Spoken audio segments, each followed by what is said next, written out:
dampak ekonomi dan ekspansi ke unit bisnis lain.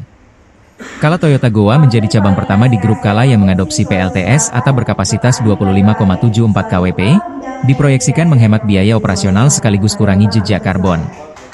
Ini langkah efisiensi energi. Kedepan, semua cabang Kala Toyota akan mengikuti, ujar Andika Susanto, West Regional General Manager Kala Toyota.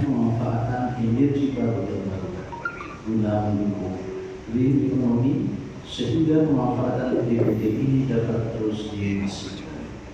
Kegiatan ini juga menjadi peluang dari berbagai upaya untuk melanjutkan Net Zero Emission 2050. Saya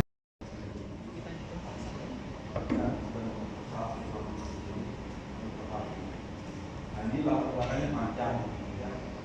Nah, saya ingat sekali terkait dengan PLTS itu tahun waktu itu di Maret kalau tidak salah. Selalu lebih di acara nih.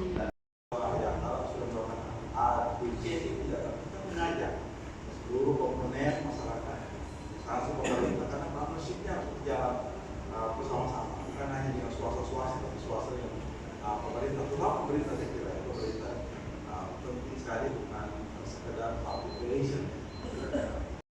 Project implementer di sini ada mewakili dari Kipapar, ada CEO Kala Land and Property Bapak Riki Theodores. Silahkan Pak. Bismillahirrahmanirrahim.